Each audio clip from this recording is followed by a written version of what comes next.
MLA Galla మాధవిపై social మీడియాలో అసభ్యకర వ్యాఖ్యలు చేసిన వ్యక్తిపై కఠిన చర్యలు తీసుకోవాలి. ఎస్సీసెల్ నేతలు గుంటూరు పశ్చిమ నియోజకవర్గంలో ఎమ్మెల్యే మరియు తెలుగుదేశం పార్టీ పొలిట్ బ్యూరో సభ్యురాలు శ్రీమతి గళ్ల మాధవి గారిపై సోషల్ మీడియాలో అసభ్యకర వ్యాఖ్యలు చేసిన వ్యక్తిపై చట్టపరమైన చర్యలు తీసుకోవాలని నియోజకవర్గ ఎస్సీసెల్ అధ్యక్షుడు దర్శనపు యాకోబు, లాంవర్ధన్ రావు, గాడిదపాటి కోటేశ్వరరావు, సాల్మన్ రాజు, మల్లవరపు రవికిరణ్లు మంగళవారం నగరం పాలెం పోలీస్ స్టేషన్లో ఫిర్యాదు చేశారు.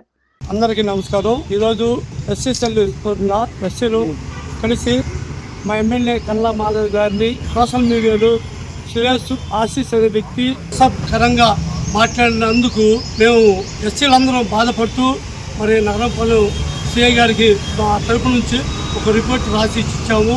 ఎమ్మెల్యే మా ఎమ్మెల్యే గారి గురించి అసభ్యకరంగా మాట్లాడిన విధానాన్ని గుర్తు చేసుకుని సిఐ గారు యాక్షన్ తీసుకోవాలని చెప్పి కోరుతున్నాం. ఈరోజు మేము ప్రజల ముందుకు ఎందుకు వచ్చామంటే గుంటూరు పశ్చిమ నియోజకవర్గం గళ్ల మాధవి గారు వారు చేస్తున్న నియోజకవర్గ పనితీరును అందరూ నియోజకవర్గంలో ప్రశంసిస్తున్నారు. అయితే ఈ మధ్యకాలంలో ఒక ట్రాన్స్జెండర్ వచ్చి అందరూ మా కోసం ఉన్నాము, తెలుగుదేశం పార్టీ ట్రాన్స్జెండర్ల కోసం పనిచేస్తున్నారు, కానీ మాకు ఉద్యోగాలు ఇచ్చేవాళ్ళు, మాకు పని చూపించేవాళ్ళు అని అడగటం జరిగింది. ఆ అడిగిన వెంటనే గళ్ల మాధవి గారు వెంటనే ఆమెకి ఉద్యోగం ఇచ్చి తన నియోజకవర్గంలో తన పిఏగా ట్రాన్స్జెండర్ని పెట్టుకోవడం జరిగింది. అవి చూసిన మరి మంత్రి గారు నారా లోకేష్ గారు ఫేస్బుక్లో చూసి వారి వెంటనే స్పందించి మరి ఎమ్మెల్యే గారిని ప్రశంసించి సెల్యూట్ చేయటం జరిగింది. ఓకే అనుకోని సంతోషపడ్డ ట్విట్టర్ చేయటం జరిగింది.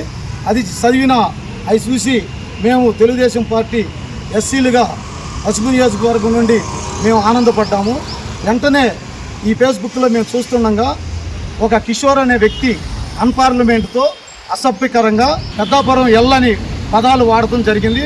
వెంటనే మేము అది స్పందించి మాకు బాధాకరంగా మా మనోభావాల్ని దెబ్బతిన్న ఆ కిషోర్ని వెంటనే అరెస్ట్ చేయాలని మేము గుంటూరు నగరంపాలెం సిఐ గారికి వచ్చి మరి ఆ పత్రం ఇవ్వటం జరిగింది. కంప్లైంట్ ఇచ్చాము. సిఐ గారు మంచిగానే మమ్మల్ని రిసీవ్ చేసుకున్నారు. ఈ విషయం మీద మేము కిషోర్ అనే వ్యక్తిని వదిలేది లేదు. మేమందరం మళ్ళీ కుమ్మిడిగా మళ్ళీ వచ్చి ధర్నా చేయడం అయితే ఇష్టమే. మరి మా మేడం గారిని, మా ఎమ్మెల్యే గారిని దుర్భషలాడి అసభ్యకరంగా మాట్లాడిన ఆ వ్యక్తిని వెంటనే అరెస్ట్ చేయాలని కోరుకుంటున్నాను.